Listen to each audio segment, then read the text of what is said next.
Hello, and welcome to episode 3 of our Canon EOS VR System Masterclass.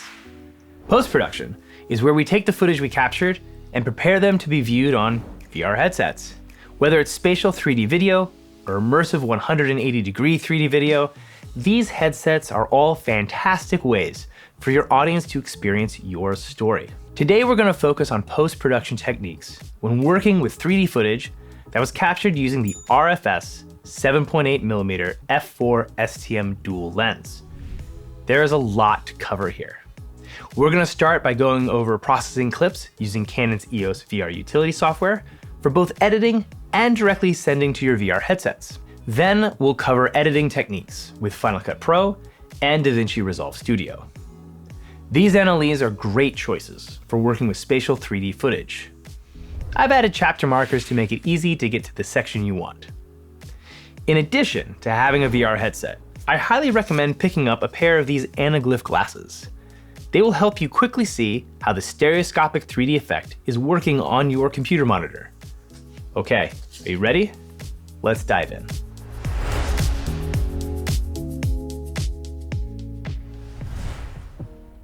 The Canon EOS VR Utility software is your first step in working with footage shot on the Canon EOS VR system. It will help you prepare your 3D clips for viewing on VR headsets and get your files ready for editing. I like to think of this like developing my footage. Before we begin, we should make sure that we have the Canon EOS VR Utility software installed, as well as the HEVC activator that matches your camera body. The Canon EOS VR Utility software is free to process the first 2 minutes of footage. However, for full functionality, you'll want to subscribe to a paid plan. You can find plan details and downloads at the links on the screen below. Today, I'm working on a Mac Studio, but the process is very similar on Windows. I'm going to File, Select Folder, to select the folder containing all the clips I copied over from our production. The clips get loaded into this panel on the left, and clicking on one will begin to process it for preview in this main central area. Here, we can select an in and out point in case we want to trim out part of our clip. On the right side, we have our VR correction tools. Under Export Format on macOS, we have 3D 180, 3D Theater, and Spatial. Windows users will not have the Spatial option, but we'll go over how to create spatial videos for Windows users using DaVinCi Resolve Studio later in this video.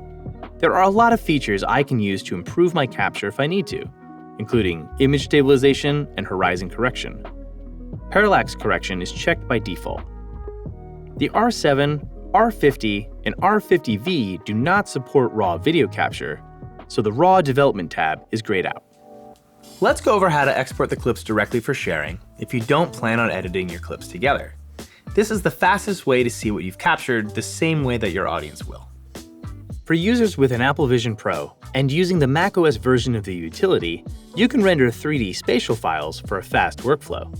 Here, under Export Format, select 3D Spatial. We have a choice of aspect ratio, 1:1 or 16:9. I'm going to choose 16:9 since that is what I framed for on set. Now hit Export. It defaults to an MV HEVC file with the LUT applied. The resulting file can easily be sent to the Vision Pro using AirDrop. These shots are looking great. And this is a very easy and fast workflow for macOS users with an Apple Vision Pro. If we're preparing our files for editing, or using a Windows PC, or want to maximize compatibility across platforms, we will want to select 3D Theater as our export format. 3D Theater is a side-by-side format that works without any additional conversion on Meta Quest and Android XR headsets. It's also compatible with YouTube and supports ProRes, making it the best choice for editorial workflows. Here, we have 3D Theater selected as our export format. I hit Export, and we have some different settings in this dialog. For rendering clips directly compatible with Meta Quest, Android XR headsets, and YouTube, select Mode 2 in the Render options. Mode 2 renders a half side-by-side H.264 420 8-bit MP4 file ready to be viewed on headsets or uploaded directly to YouTube. Since we're planning on editing our footage, Let's choose Mode 1 and render out ProRes full side-by-side files. Final Cut Pro has great support for spatial video. The direct integration with Apple's ecosystem makes working with and delivering spatial video incredibly simple. Let's create a new project. We'll set the video format to Spatial Stereo 3D. Our resolution will be 1920 by 1080 per eye. We'll set 29.97 as our frame rate. Our hero eye will be left. The hero eye is which eye is prioritized when using MVHEVC files on platforms that don't render stereoscopic 3D. When you import a clip rendered from the EOS VR Utility software, Final Cut Pro automatically recognizes it as a 3D clip, whether you exported a spatial clip or the side-by-side ProRes in Mode 1.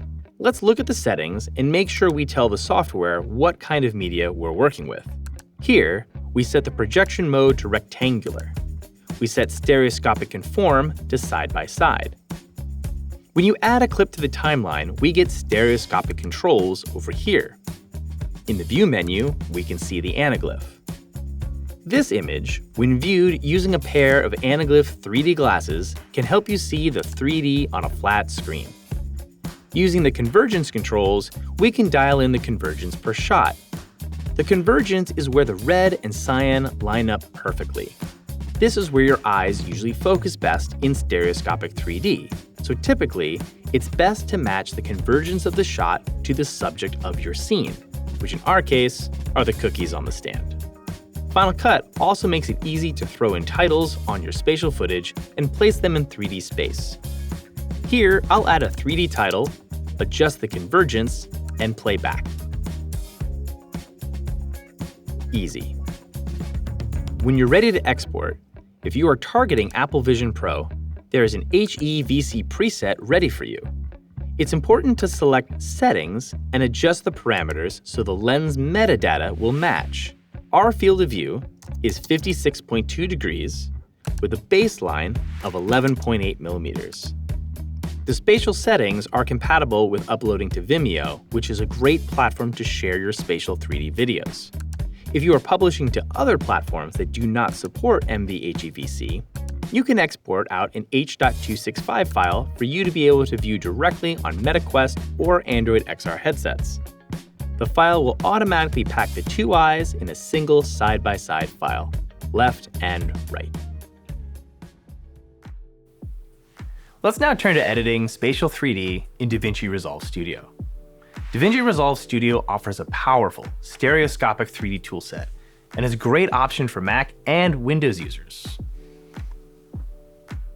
We'll set up our timeline to be 1920 by 1080. Under Project Settings, General Options, we should make sure that Apply Stereoscopic Convergence to Windows and Effects is checked. If you exported a spatial clip, they will automatically be recognized as 3D. If you imported the side-by-side media, we need to tell DaVinci Resolve these clips are 3D. We do this by right-clicking and choosing Clip Attributes, and set the stereoscopic mode to side-by-side.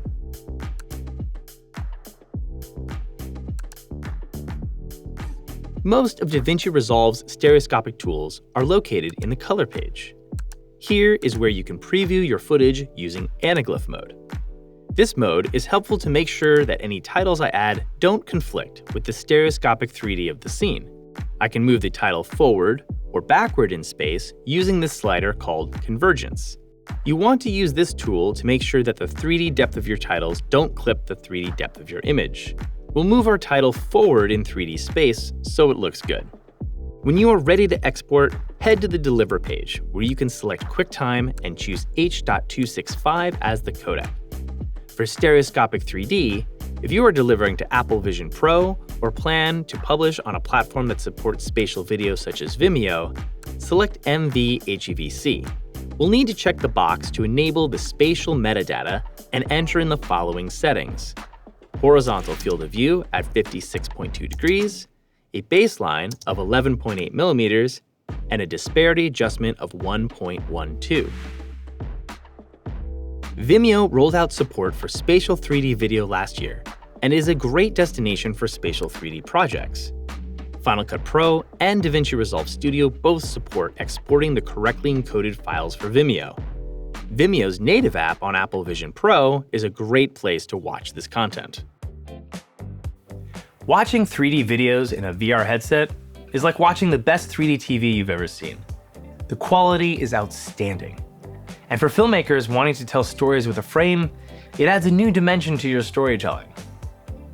For those filmmakers who are embracing the frameless medium of VR, the next episode is for you, where we're going to cover how to edit and share your 180-degree 3D VR videos shot with the Canon EOS VR system. See you there.